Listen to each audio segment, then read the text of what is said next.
Le cas de viol est devenu un phénomène reculant.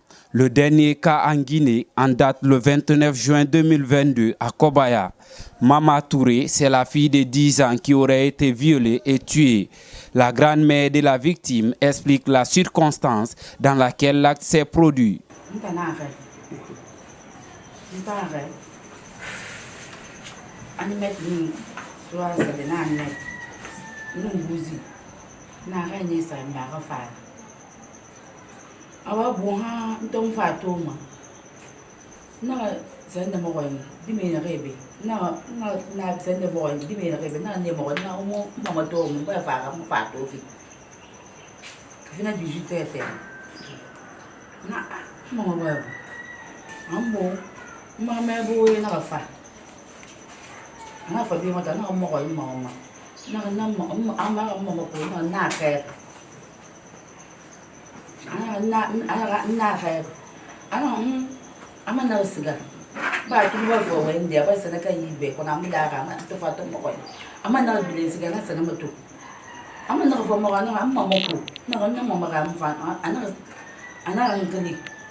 La mère de la victime, inconsolable, explique ses ressentiments et demande que la justice soit faite.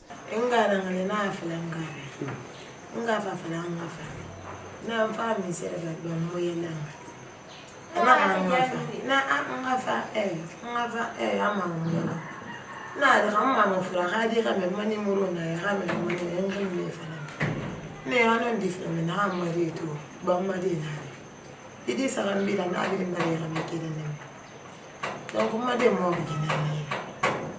gina na ndo ke mo na gana mfa ne na ga madi na viole madi viole ka na ma ko wala men ga sai na yi fi rada agona dinge rade me ko gida ba ma dinge ra ba ya na fa alo ndo ka na re mo madi fureto tomato rotina madi man fa kana madi fa wone to xebara madi violé akolo mata armek abara nye aluti man to ngabo ko madi ko ma alo yexe madi se kana antoro yat madi mo fra sesi donc on tan na ko ngamen rakata madi rakati hadi albi hadi madi rabag nas ma rakata abara ge rabag adara bagna ke beta mo dita nyoko sama solo mata nyoko sama solo nganya te idi film.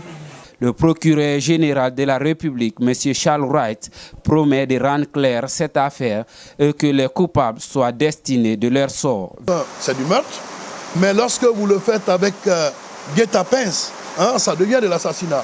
L'enquête nous permettra d'aller de meurtre à l'assassinat. Mais ce qu'il faut d'ores et déjà relever, c'est qu'aujourd'hui, il y a des personnes suspectes qui ont été interpellées.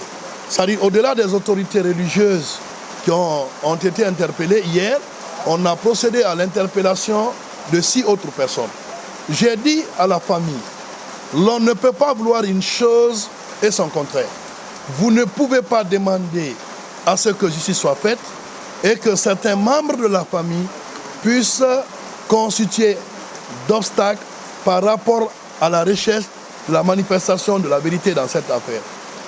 Vous savez, l'enquête est couverte par ce qu'on appelle le secret. Pourquoi? Parce que parfois, lorsque vous donnez certaines informations, ça peut quand même permettre à des éventuels responsables de prendre la poudre d'escampette.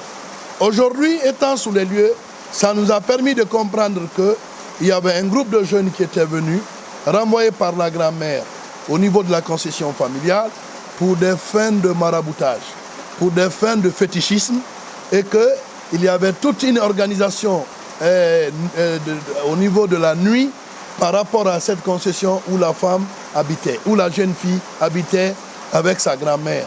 Alors, lorsque les faits se sont produits, la question que le ministère public, à travers le procureur d'instance, on s'est posé, comment un corps d'une fille ligotée peut être retrouvé dans une toilette dans l'enceinte d'une mosquée? Aujourd'hui, ça nous a permis d'affirmer d'emblée que le corps n'a pas été retrouvé dans la mosquée. Nous sommes en face comme ça de cette mosquée. Ça, il faut que ça soit quand même clarifié au niveau de l'opinion. Mais deuxièmement, ça nous a permis de savoir que la fille, elle était sortie pour aller acheter de la bougie à la demande de sa grand-mère. Donc, est-ce que les personnes lui ont poursuivi ou est-ce qu'elle s'est coïncidée avec l'arrivée des personnes malvoyantes? L'enquête pourra déterminer. Mais je peux vous dire aujourd'hui que les personnes qui ont été interpellées, il existe des indices concordants qui laissent croire que ce sont eux qui ont consommé cette infraction crapuleuse.